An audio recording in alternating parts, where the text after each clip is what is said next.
Southeast Alaska, God's country. Ketchikan's the heart of it all. That's what this business is about. It's only a game. There's just a little money involved. Well, it's a good way of life, that's for sure. To have your family with you. Family probably stay together if they fish together.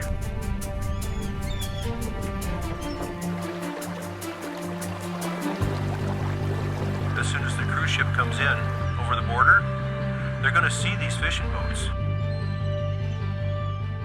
I think it looks good for the future for Ketchikan and the fishery.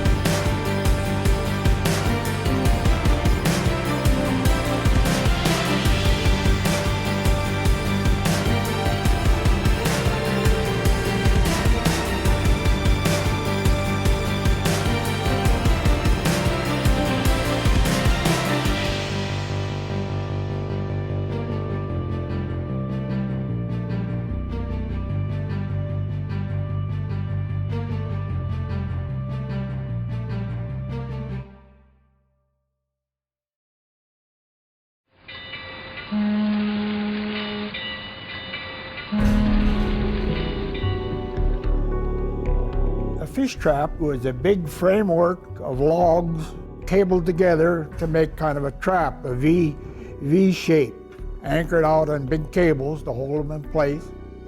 Nearly all of them are owned from people out of Alaska, and there wasn't much fish got by them. They were too efficient, was the thing, and they kind of decimated the stocks. Things were getting pretty slim pickings around here. When it became a state, the people voted on it, said we don't want no more fish trap. Runs were very low through mismanagement, basically. They were building up from the old fish trap days, and there was hardly any salmon left. The 70s was pretty much a disaster for the fishermen. They had they were pretty much tied up to the dock. In about 1973, there were some commercial fishermen who got together and realized that the wild was not sustaining them consistently. And I think they got together and said, we need something that's going to even out these good years and these bad years. So we formed this organization called SARA, where we put our 3% into this fund that helps those hatcheries and got them started to benefit everybody. So they got together and they agreed to tax themselves 3% of their gross fish sales. They had no idea if it was going to work. No clue whether this thing was even going to get off the ground. Is this just going to be like, trying to build a ski resort in Florida or what? A hatchery is a facility that augments the number of salmon that swim through the fisheries. We're about 9 miles south of Ketchikan. This facility is the Whitman Lake Hatchery.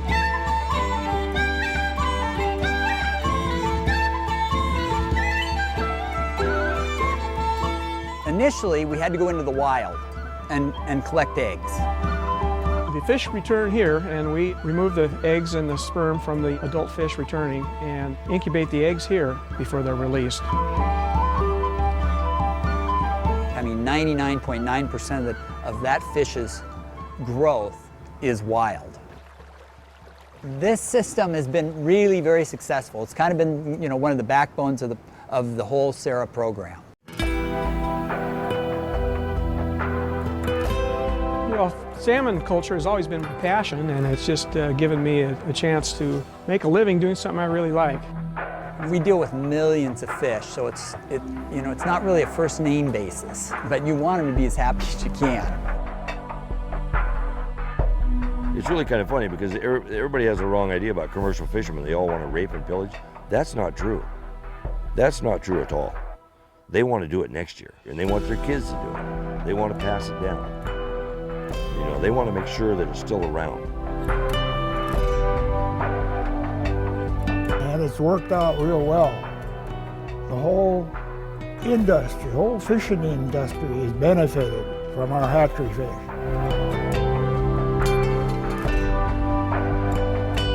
And those fishermen down there will flat out tell you, we wouldn't be fishing down here if it wasn't for that release site.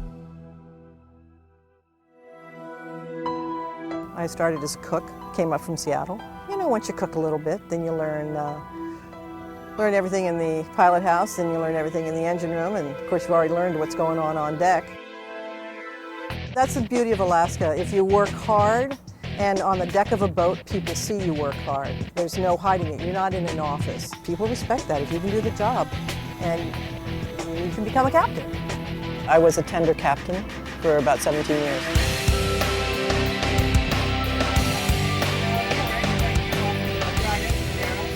A tender is a large boat that buys the fish from the fishermen and brings it back to the cannery.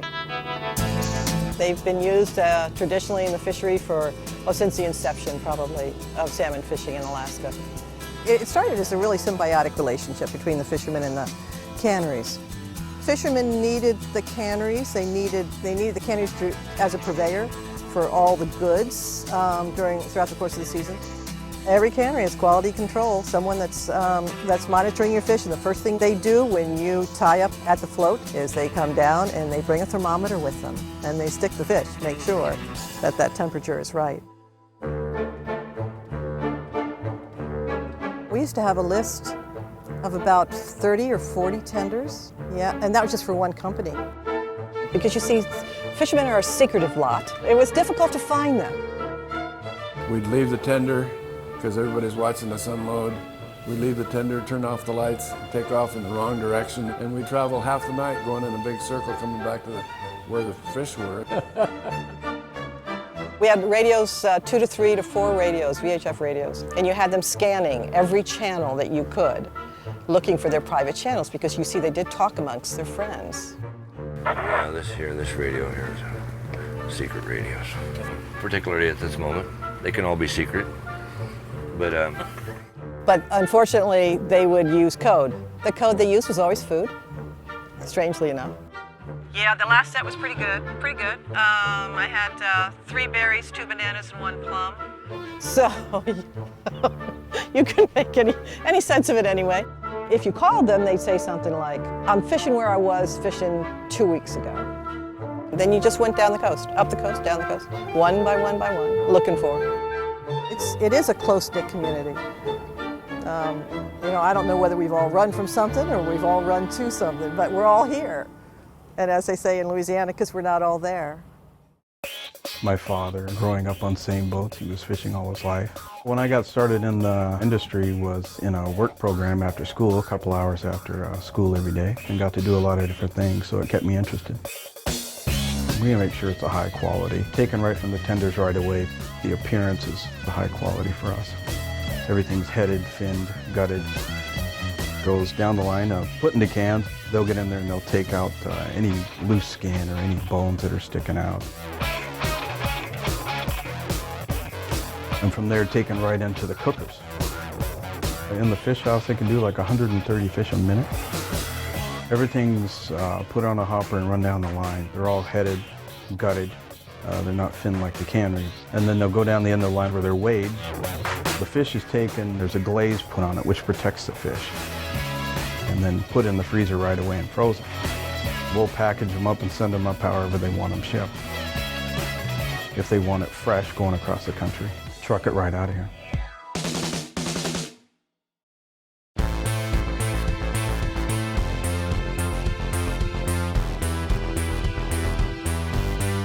Concept is the fish come in from the ocean and they take certain paths and you try to intercept them as they're coming in off the ocean heading to their mother streams. You set a net, the theory is the fish swim into this and they get caught by their gills. My wife and I, LaDonna, have a gill knitter. We're here gill netting south of Ketchikan right now. I kind of grew up around fishing. My grandfather was a troller and I decided that was what I wanted to do as a young boy. My husband could row a boat before he can ride a bike. Someone asked me one time, they said, well, when are you and Ole planning on retiring? And me and Ole are there and we're just like, well, what do you mean? We eat a lot of salmon. They swim wild and free and they eat the sea's natural marine life and they build their muscles and it makes for a tasty fish. Looking for fish coming in. You know, we can slow the drum down. The boat's going back into the net fairly fast, so if I see a fish coming, I'll slow the drum down and it'll slow the boat from drifting over the top of the net. I've had so many people tell me, how can I do it? I jump overboard or push my husband overboard, you know? And I said, I don't know. I spend my whole life with Ole and I love it. We're each other's best friends. You know, if you're each other's best friends, then why would you fight? I was going to commercial art school in Seattle. I'd go out and have pizza and whatnot every Friday in a pizza joint, and there was a nice looking waitress there, and one thing led to another.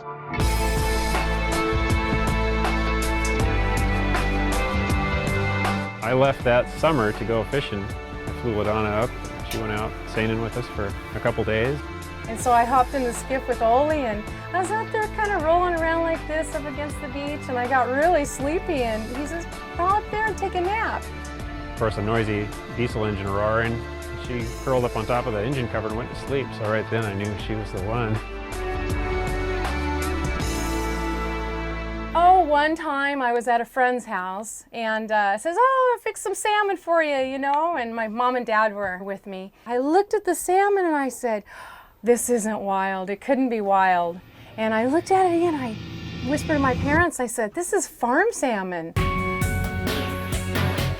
Salmon farming in North America is primarily Atlantic salmon. Those fish are never released, so they're reared in a hatchery and then in net pen grow-out sites right to harvest. So they're harvested right out of the net pen. There's a lot of disease and parasites in those pens, and because of that, they have to wash them down in chemicals. It never gets to go out into the ocean, and it's fed artificial meal. You know, it's not eaten off the wild nutrients that are in the ocean. It doesn't have the texture that a wild-caught salmon does because it's not getting the exercise or the proper nutrients, and it doesn't have the same color. They have to dye farm fish. Salmon farms, farm fish, farmed Atlantics. Everybody, all the commercial guys, all of a sudden realized we got to keep our quality top notch, and now the quality on these boats is just amazing. Saved up some money and I had them build a boat for me in Seattle, and then I rode that boat from Seattle north. It took 3 months to get here, and this is really as far as I could get. Couldn't move my hands anymore. Years back, the guys that grew up here in the 50s. I think back then there must have been 6 or 7 large canneries. Oh, we've been real lucky to be here in Ketchikan. I've got a tremendous advantage here because I can work from fresh fish. All of the handling, the quality control, and that sort of, that's just the way you do things. I'm lucky that we use #1 quality fish. We've never used any nitrates, color, additives, anything except salt and brown sugar. We use wood chips. It's not really a fire, there's no flame, just the chips are smoldering to produce smoke. The fish will start to absorb the smoke flavor. They'll hand pack the cans. When we send them product, they open the stuff every time they get some. You eat with your eyes. When you open something, the visual thing is your first judgment. Of all the customers we've had in 20 years, all the small shops and most of our customers, they're still here. My first word was fish. I'm just addicted to fishing. I started in downtown Creek Street, Ketchikan.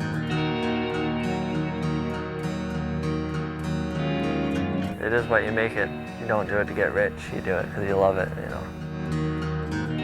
I had a one-track mission to go to California Maritime Academy and become a ship pilot.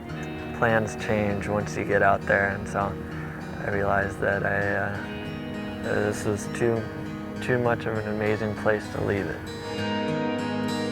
We all look different, hand trollers. It's the definition of hand trolling is there is no definition. Instead of reeling in my fish by hydraulics, I need to crank my leads by hand. So it's cranking these 30-pound leads up and down with fish or without fish. It's hard work.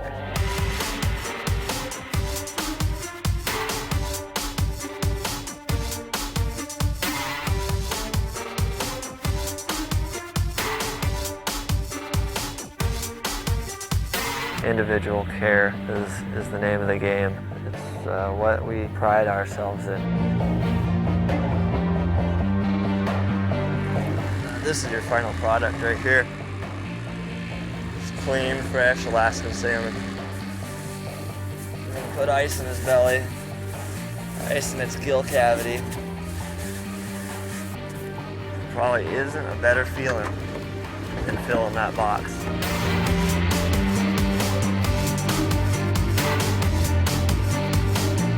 Well, you'll find in the hand trolling fleet, it's either a starter and the guys that are hand trolling are wanting to move up to power trolling because, you know, your shoulder only lasts so long before you blow it out.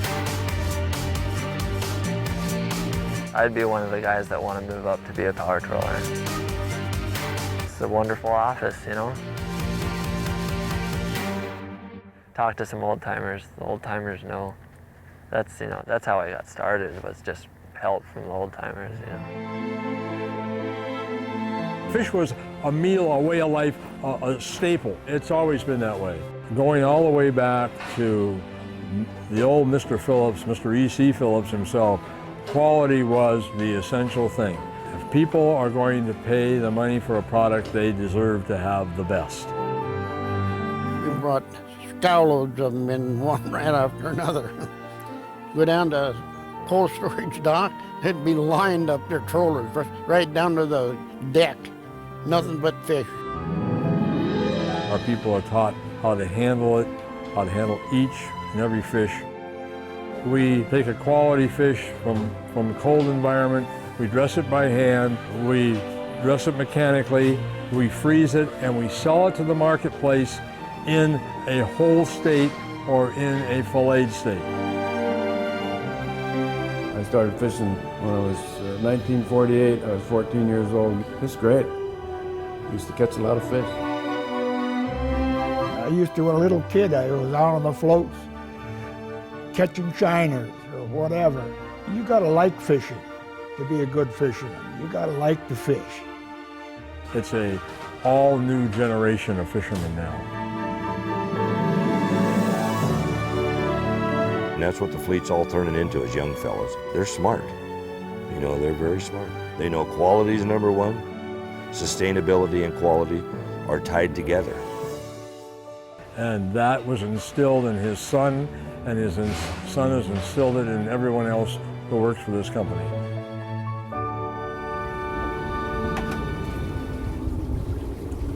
It's very peaceful. We both enjoy it equally, and we both just enjoy sharing that time together. When I was 17, I got my first job on a troller. She was a fisherman's daughter, you know, so she was a good catch. When we're at home, I'll argue what I want. But on the boat, Rory's the skipper. It's like sport fishing, getting paid for it, you know. The poles separate the gear. We have 4 separate lines, which will have 8 to 12 snaps with hooks on the end. There's been times when she had to stay with the kids in town, and I'd have to hire a crew. It generally took 2 guys to replace her, so. Oh, yeah. Kind of a little one, but he'll work. As soon as the fish is hooked, you don't leave it out there forever.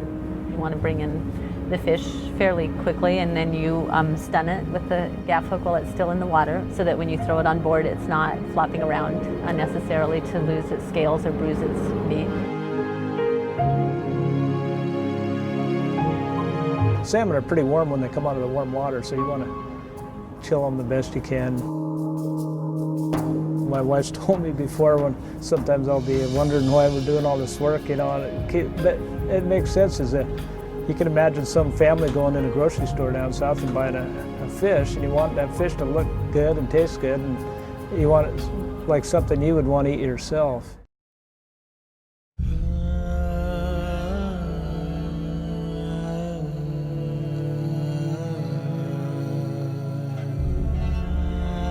Partaking of what the ocean gives us, and the health of the ocean is one of the most important things there is to all of us. We've done it our whole lives, from generation to generation. One of the enjoyments of the world is one, being with your family, and the other is having good food to eat. I mean, the whole family gets to enjoy it. We take active part in the fishery, and it's a way of life. It's important that it stays healthy. That's the most important thing. If you caught a fish, you were happy. There's nothing like a good fresh halibut. This is an early circle hook is what this is. And how they came up with an idea is beyond me, but I'm sure glad they did. Generally, they were very elaborately carved. They were used all up and down the northwest coast. This is a bone barb in this case, which would have been traditional, you know. That determines the size of your halibut. That's a 20-40. I'm talking about 20 pounds to 40 pounds. This is the way it would sit in the water. You tied the bait right here. This goes down to the big rock, and it just sits there. Your continuous line comes up to the surface, and you'll have a buoy up there. They're an eating machine. They're not going along and turning their nose up. Their whole purpose is to eat. Halibut, when he comes up, he actually comes up like this and goes in. And then he naturally puts the pressure on it and starts pulling it away. When that happens, he'll start towing it. And then I'll be up behind a log up on the beach watching with my binoculars, with my hobo coffee going in a can. And as soon as I see my fin come up, I'm going to race out there with my 6-horse to retrieve him. They've probably been doing this for centuries. All of the wonderful food that comes from the ocean. This is one thing that works year-round. When your salmon are gone, you can go out and get a halibut.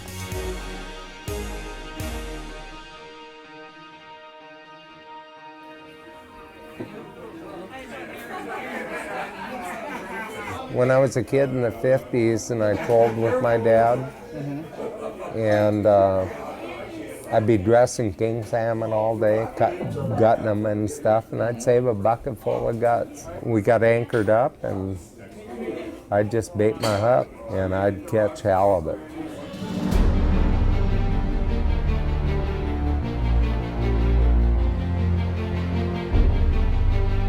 I'm gonna dump the anchor as soon as I get to the running line.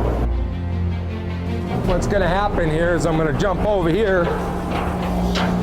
This rock's gonna go, and then we're setting hooks.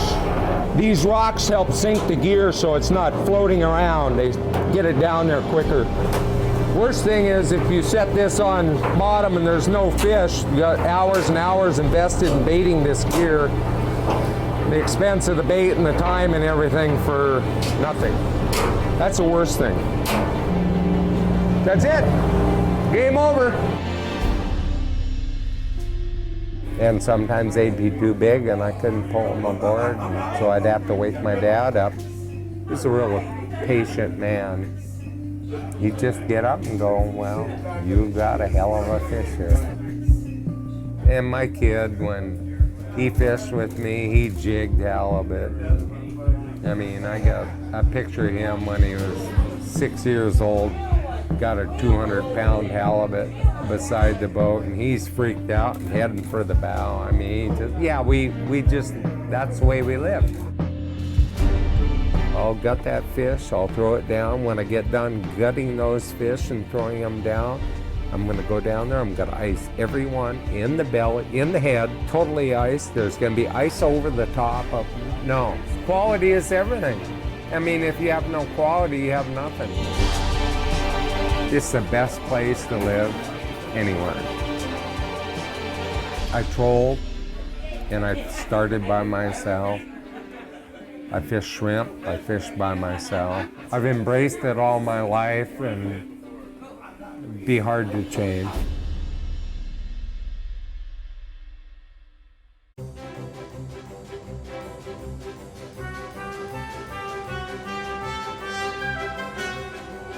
Fish have tails, man. They swim really fast, faster than you could imagine.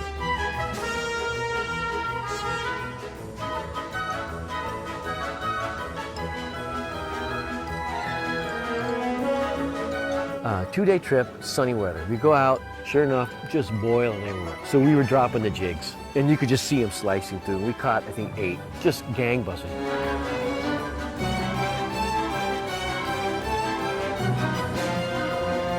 This stuff is the best food you can put on the table. We eat fish 5 days a week. My wife likes the king. Those are fun. I mean, I can feed a family. Sport fishing. This is a nice coho. Lingcod, halibut, salmon. How spoiling is that? Well, heck, I might as well do it right now. So see, this is the trolling gear. Downrigger, flasher, 50, 60 feet of line, and boom. Philippine bolo, Peace Corps. Can't stop fishing. It's gonna be hard to give up. You could raise chickens maybe. That's a lot of work. This is an animal that lives in water. Take care of your fish, they'll take care of you. Chuck, you can't buy these anymore either. They're out. I think the only way I'll have to give it up is when I just get too old to move around in that silly skiff. I think people like skiffs around here. Ketchikan, of course, we have the big sign that everybody sees. Ketchikan's the salmon capital of the world.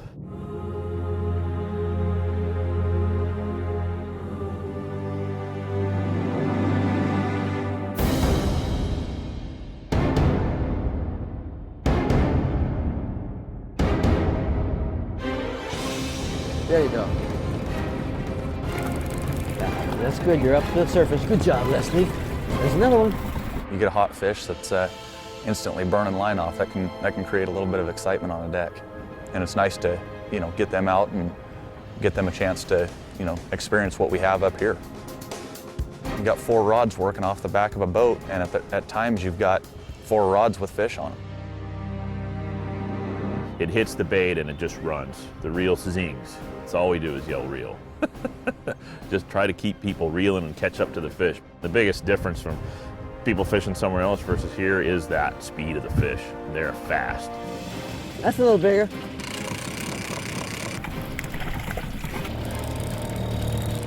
See the expression on the kid's face. The first salmon he catches or the first halibut he catches. They get to have some one-on-one time with somebody that's passionate about their job, and I get to do the same. I get a lot of people that say it's one of the best times they've had in their lives, just seeing the amount of action that you can have down here in Ketchikan. Sweet. That's 2. Leslie, you're on fire. Yeah. I don't know if I'm superstitious, but I just don't want to push my luck.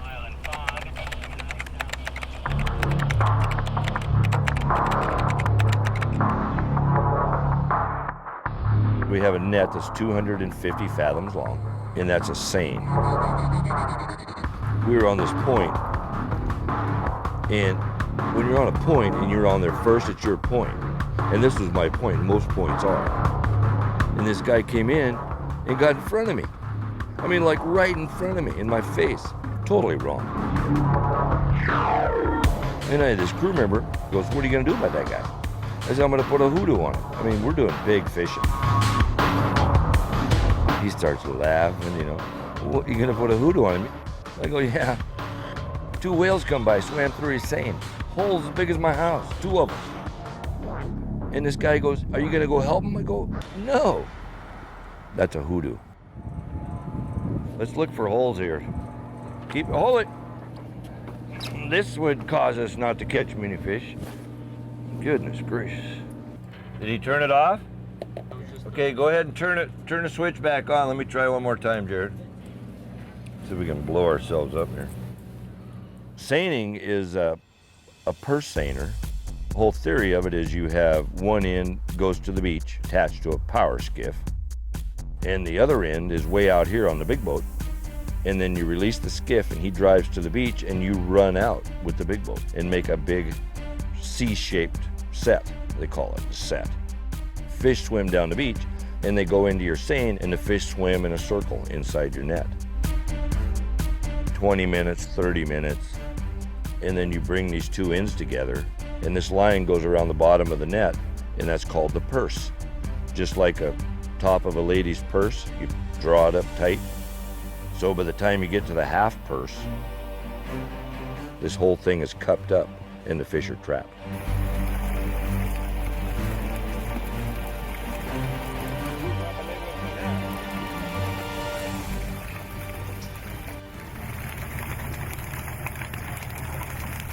My job is to manage the commercial fisheries here in Ketchikan to, keep the species ongoing.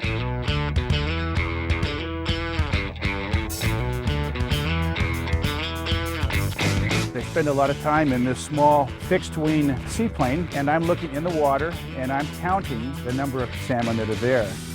I have learned over the course of years, if I see a big pool full of fish that may be 5,000, 10,000, up a stream we have as many as 400,000 to 500,000, and as I see more and more fish coming into the streams, I bring the fleet in closer and closer. The relationship between the fishermen and the management, I mean, it's envied by the whole entire world. I talk to him pretty nearly every day. Russell and his group are a real conservative voice. If I try to be too aggressive, they make sure I explain to them what I'm doing and why I'm doing it. We can make sure that enough of them get into the rivers and streams that spawn that have a fair chance. And that's what's going to make it all work. Ketchikan is so unique with the way that this industry works together, with everybody being so concerned about the resource. I've been fishing 54 years. Where the malls are out there, it was all a nice sandy beach where you could go down and cut wood and play with boats in the puddles, and things have changed quite a bit. I've put a lot of kids through school. Yeah. You look at this whole same fleet, you go down here and talk to any of these folks, I'll bet 80% of them are college kids. It's nice for the future to know that there will be fish coming back. Everything man can do is being done. I just hope it goes on forever. Fishermen don't really do a very good job of beating their own drum and explaining how big the fishing industry is and how important it is to this town. All this seafood we're catching as Alaska, it should have Alaska stamped on it. It's wild Alaskan seafood. We have to maintain that quality. That's the way it is. That's the next generation.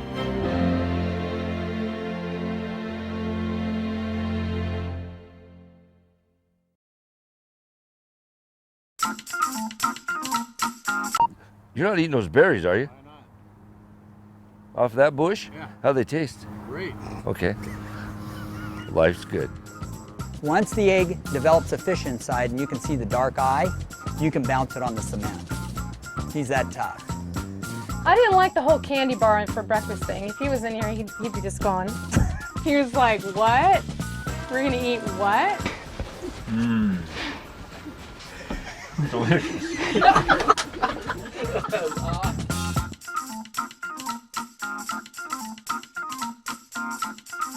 No. That's a sea. No, are you kidding me? This guy got charter boats. It's Southeast Alaska. No, I'm not telling you anything about that. Yeah. It kind of moves here and it moves there. So they ask you where you caught your fish, tell them right there in the ocean. Where did they bite? Tell them right there in the mouth. We just laugh because no one's ever going to answer you. First year I seine was 1976. That was my first year. I haven't really counted them. Is that 30? Man, you're making me feel old now. I still have all my hair.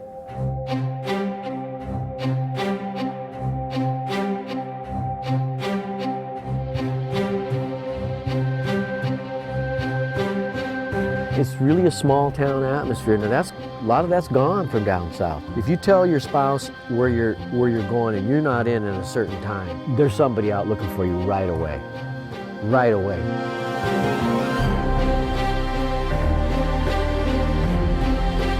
I'd like them to keep managing it like it is. Err on the side of caution. We used to have a lot of ups and downs in our fishery. We'd have good years and bad years. It seems like it's more leveled out now.